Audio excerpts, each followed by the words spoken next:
Israel intelligence కు భయపడి ఏకంగా మొన్నటి వరకు తొడల కొట్టిన Iran supreme leader Ayatollah Ali Khamenei సురక్షిత ప్రాంతంలో దాక్కున్నారు.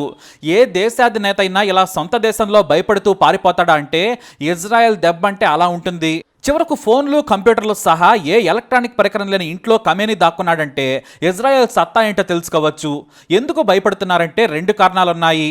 ఒకటి, తమ సొంత దేశంలో ఆశ్రయం పొందుతున్న Hamas top political leader Ismail హనీయను దారుణంగా హత్య చేసింది మొస్సాద్.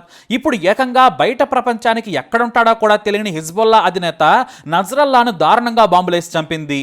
దీంతో అధ్యక్ష భవనంలో సేద తీరే ఖమేనీని చంపడం ఇజ్రాయెల్కు పెద్ద పనే కాదని భయం ఆయన్ను వెంటాడుతుంది.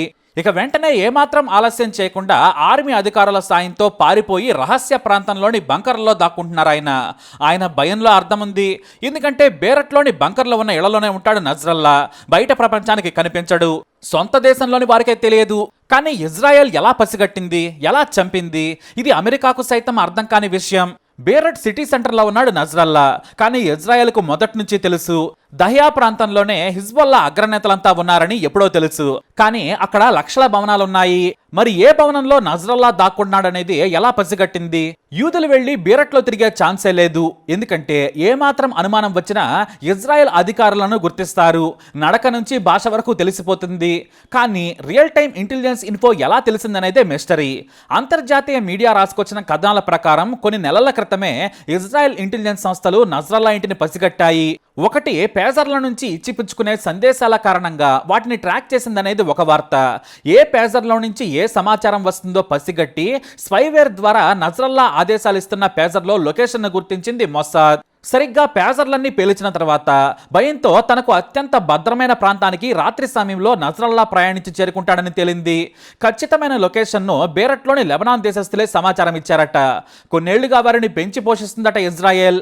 అంతేకాదు, వేరే దేశం నుంచి యూదులే వెళ్లి లెబనాన్లో సెటిల్ అయ్యారు. అక్కడే ఉద్యోగాలు చేసుకుంటున్నారు. కానీ ముస్లింలుగానే బ్రతుకుతున్నారు. వారే ఇజ్రాయెల్ ఇంటెలిజెన్స్ ను బలోపేతం చేస్తున్నారనే విషయం కూడా బయటకు పొక్కింది. ఎందుకంటే కొన్నేళ్ల క్రితం లెబనాన్లోని కొంత భాగాన్ని ఆక్రమించి యుద్ధం చేసింది ఇజ్రాయెల్. ఆ సమయంలోనే తమకు అనుకూలమైన యువకులను ఎంపిక చేసుకుని శిక్షణ కూడా ఇచ్చింది. వారిలో లెబనాన్ దేశస్తులే ఉన్నారు. వారికి భారీగా డబ్బులు ఇవ్వటం చేస్తోంది. డబ్బు కూడా విదేశాల్లో ఇస్తుందట. అలా పేజర్లు పేలిన తర్వాత సొంత నిఘాతో పాటు లెబనాన్లో తమ కోసం పనిచేస్తున్న గూఢచారులతో కూడా కన్ఫర్మ్ చేసుకుంది మొస్సాద్. మొత్తం 10 అంతస్తుల బిల్డింగ్ కింద సొరంగం ఉంది. దానికి 3 దారులున్నాయి. కానీ భోజనం మాత్రం అదే బిల్డింగ్లో ఉంటున్న కూతురు మాత్రమే పంపుతుంది. ఎవ్వరిని నమ్మడట నజ్రల్లా. దీంతో భోజనం కోసం ఏర్పాట్లు చేయాలంటే సరుకులు కూడా కావాలి. ఇటు నజ్రల్లా ఆ ఇంట్లో ఉన్నాడంటే భారీగా సరుకులు, మటన్ కూడా వెళుతుందట.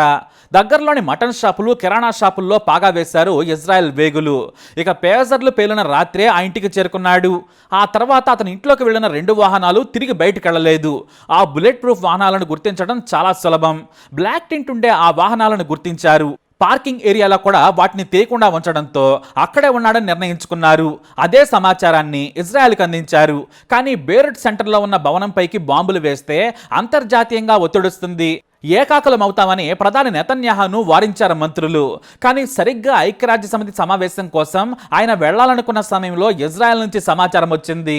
ఖచ్చితంగా హిజ్బుల్లా అధినేత నజ్రల్లా అదే ఇంట్లో బంకర్లో ఉన్నాడు. మన వాళ్ళు చూశారు, వేసేయాలా అని అనుమతి అడిగారు. దీంతో ఎలా చంపుతారని నెతన్యాహు అడిగారు. ఇప్పుడు ఫోన్లో చెప్పలేం, మీరు అనుమతిస్తే యుద్ధ విమానంలో బాంబులు వేసి వస్తాం, ఖచ్చితంగా చస్తాడని చెప్పారు ఎయిర్ ఫోర్స్ అధికారులు. మొసాద్ కూడా ధృవీకరించింది. మరి ఆపరేషన్ ఎవరు చేస్తున్నారంటే 69వ స్క్వాడ్రన్ అని చెప్పారు అధికారులు. ఇక్కడే నెతన్యాహు ఆలోచనలో పడ్డారు. ఎందుకంటే వీళ్ళు బెంజమిన్ నెతన్యాహు నిర్ణయాలకు వ్యతిరేకంగా ఆందోళనకు దిగారు. వీరిని హ్యామర్స్ అంటారు. వాస్తవానికి ఒక ప్రధానికి, ఒక సైన్యానికి చెందిన సంస్థ ఎదురు తిరగడం అసాధ్యం. కానీ హ్యామర్స్ అధికారులు మాత్రం గుడ్డి ఆపరేషన్లు చేయమన్నారు. దీంతో నెతన్యాహు హ్యామర్స్ అధికారులతో చర్చించారు. మీరు గ్రీన్ సిగ్నల్ ఇస్తే 100 బాంబులను విసురుతామని, పిన్ పాయింట్ లొకేషన్ కూడా తెలిసిందన్నారు. దీంతో సరేనన్నారు ప్రధాని నెతన్యాహు. అంతే, ఏకంగా అమెరికా నుంచి కొన్న F-15I ర్యాంప్ ఫైటర్ జెట్ను రంగంలోకి దించారు. మరోవైపు అమెరికాలో ఐక్యరాజ్య సమితి సమావేశంలో గదిలోకి వెళ్లే ముందే వేసేయండి అని అనుమతిచ్చి గంభీరంగా సభలో ప్రసంగం మొదలుపెట్టారు నెతన్యాహు. హ్యామర్స్ కు ఎన్నో టఫ్ ఆపరేషన్లు చేసిన అనుభవం ఉంది. జెరూసలేంలోని వార్ రూమ్ లో 3 కమాండర్లు ఈ ఆపరేషన్ పర్యవేక్షిస్తూ ఉన్నారు. మరోవైపు హ్యాట్ జెరిమ్ ఎయిర్ బేస్ నుంచి 2 పైలట్లతో 150 బాంబులతో బయలుదేరింది F-15I. ఇజ్రాయెల్ అధికారుల్లో ఉత్కంఠ. ఎందుకంటే మొదటిసారి లెబనాన్లోని జనావాసాలపై బాంబులు విసరడం. సామాన్య ప్రజలపై బాంబులు పడితే అంతర్జాతీయంగా ఇజ్రాయెల్ ఏకాకవుతుంది. పిన్ పాయింట్ గా బాంబులను వదలాలి. ఒక్కో బాంబు బరువు 1000 కిలోలు. ఇంత బరువున్న బాంబులు ఎందుకని మనకు అనుమానం కలగక మానదు. వాస్తవానికి ఇంత బరువైన బాంబులు 2వ ప్రపంచ యుద్ధంలో విరివిగా వాడారు. ఇప్పుడు ఇజ్రాయెల్ వాడుతోంది. అది కూడా హిజ్బుల్లా అధినేత నజ్రల్లాను చంపేందుకు. ఈ ఆపరేషన్ ను కమాండింగ్ ఆఫీసర్ అమిచయా లెవినాయ్ పర్యవేక్షిస్తూ ఉన్నారు. జెరూసలేంలో ఉన్నతాధికారులు ఊపిరి బిగబట్టి చూస్తూ ఉన్నారు. బాంబులు విసరడంలో ఆరితేరన్న ఫైటర్ సీట్లో ఉన్నాడు. సరిగ్గా 35 నిమిషాలకు బేరుట్ ఆకాశంలోకి వెళ్ళింది యుద్ధ విమానం. ఫైనల్ క్లియరెన్స్ కోసం మరోసారి అనుమతి అడిగాడు పైలట్. ఈ బాంబులకు BLU-109 గా పేరు. ఇవి అమెరికా నుంచి కొన్నవే. కానీ ఇజ్రాయెల్ వీటికి ఏకంగా జడాం ప్రిసిషన్ గైడెడ్ కిట్లు అమర్చింది. అంటే ఖచ్చితంగా కిటికీలోకి బాంబు వెళ్లాలన్నా కూడా వెళ్ళగలదు. ఇక కమాండింగ్ ఆఫీసర్ జనరల్ అమిచయ్ బాంబులు వేయమని చెప్పగానే ఒకేసారి 100 బాంబులు ఒకే చోటకి వేసింది జెట్ ఫైటర్. బేరుట్ మొత్తం షేక్ అయిపోయింది.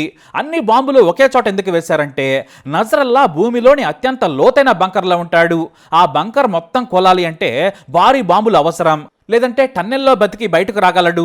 అందుకే ఒకే చోట దీపావళి టపాసుల మాదిరిగా రాత్రి సమయంలో దారుణంగా బాంబులు వేసింది ఇజ్రాయెల్ ఫైటర్. తన కోసం పైన ఇజ్రాయెల్ యుద్ధ విమానం తిరుగుతుందని ఊహించక నిద్రలో ఉండి ఉంటాడు నజ్రల్లా. కానీ ఆ భారీ బాంబుల దాటికి మొత్తం కుప్పకూలిపోయింది. పక్కన ఉన్న భవనాలన్నీ కూడా షేక్ అయిపోయాయి. కొన్ని ధ్వంసమయ్యాయి. అతని కూతురితో పాటు ఆ భవనంలో ఉన్న 26 మంది చనిపోయారు. అంతేకాదు పక్కనే ఉన్న భవనాల్లోని పౌరులు కూడా చనిపోయారు. ఇక ఇరాన్ యుద్ధ విమానాలు వెంటాడుతాయనే భయంతో ఏమాత్రం ఆలస్యం లేకుండా F-15 వేగంగా ఇజ్రాయెల్కి వెళ్ళిపోయింది. అయితే బాంబులు వేసినా కూడా ఇజ్రాయెల్ తాము నజ్రల్లాను చంపామని ప్రకటించుకోలేదు. మరోవైపు ఐక్యరాజ్య సమితిలో తన ప్రసంగం ముగిసిన తర్వాత వేగంగా హోటల్కు చేరుకున్న నెతన్యాహు తమ దేశం నుంచి కాల్ కోసం వెయిట్ చేస్తున్నారు. కానీ ఆయనకు ఖచ్చితమైన సమాచారం రావడానికి సమయం పట్టింది. ఎందుకంటే అక్కడ నజ్రల్లా చనిపోయినా కూడా చనిపోలేదు అని చెప్పుకోగల తెలివి హిజ్బుల్లాది. దీంతో అదే రాత్రి ఆ భవనం దగ్గరకు ఇజ్రాయెల్ వేగులు వెళ్లారు. దాదాపు 4 గంటల తర్వాత నజ్రల్లా చనిపోయాడని సమాచారం ఇచ్చారు. అంతే తెల్లారేసరికే ప్రపంచానికి చెప్పింది ఇజ్రాయెల్ డిఫెన్స్ ఆఫీస్. తాము సక్సెస్ఫుల్ గా హిజ్బుల్లా అధినేత నజ్రల్లాను చంపాం. ఇక బంకర్ల నుంచి బెదిరింపులు ఉండవని చెప్పడానికి గర్వపడుతున్నామని చెప్పింది. అంతే లెబనాన్ నుంచి సిరియా వరకు, ఇరాన్ నుంచి ఇరాక్ వరకు అరబ్ దేశాలు షేక్ అయిపోయాయి. మరోవైపు ఇతర దేశాలు ఇది ఇరాన్ను రెచ్చగొట్టడానికి అనే భయంతో వణికిపోయి ఇజ్రాయెల్కు ఫోన్లు చేయడం మొదలుపెట్టాయి. అయితే అమెరికాలో వింగ్ ఆఫ్ జియోన్ ఫ్లైట్ ను నెతన్యాహు ఎక్కగానే ప్రకటించారు అధికారులు. తమ ప్రధాని భద్రతను ప్రమాదంలోకి నెట్టొద్దని ఈ తరహా చర్యలు తీసుకుంటున్నారట. అయితే ఇజ్రాయెల్ ఎంబసీ కార్యాలయం అమెరికాలోని సిఐతో ఈ ఆపరేషన్ వివరాలు పంచుకుందని న్యూయార్క్ టైమ్స్ రాసుకొచ్చింది. ఈ లెక్కన చూస్తే ఇరాన్ అధ్యక్షుడిని, ప్రధాని సహా ఎవరినైనా చంపడం ఇజ్రాయెల్కు పెద్ద పనిలా కనిపించడం లేదు. దీంతో ఇరాన్లోని ఉన్నతాధికారులు భద్రతలోకి జారిపోయారు. అయినా ఇరాన్ యుద్ధంలోకి లాగాలనే తాపత్రయం ఇజ్రాయెల్ ప్రధానికి కనిపిస్తుందనే కామెంట్స్ వినిపిస్తున్నాయి. పాత సంప్రదాయ ఆయుధాలు మాత్రమే ఉన్న ఇరాన్ తమతో యుద్ధంలో గెలవలేదని ఇజ్రాయెల్ భావన. పైగా ఇరాన్ అంటే అమెరికా తోకాడించుకుంటూ మద్దతిస్తుంది. ఇరాన్ను ఓడిస్తే ఇటు గాజాతో పాటు వెస్ట్ బ్యాంక్ వరకు సిరియాలోని కొంత ప్రాంతాన్ని ఆక్రమించుకొని గ్రేటర్ ఇజ్రాయెల్ దేశంగా అవతరించాలనే ప్లాన్ లో ఉందనే విశ్లేషణలు వినిపిస్తున్నాయి.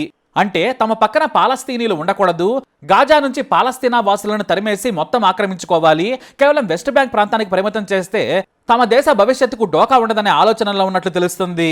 మరి అది సాధ్యమేనా అంటే మాత్రం అంత సులువు కాదు. కానీ హిజ్బుల్లా అతిగా ప్రవర్తిస్తే మాత్రం బేరూట్ మాత్రం గాజా మాదిరిగా శవాల దెబ్బగా మారిపోతుంది. ఇజ్రాయెల్ మాత్రం ఎక్కడా వెనక్కి తగ్గడం లేదు. కాస్త రెచ్చగొడితే దాని ఫలితాన్ని 10,000కు చూపిస్తున్నారు.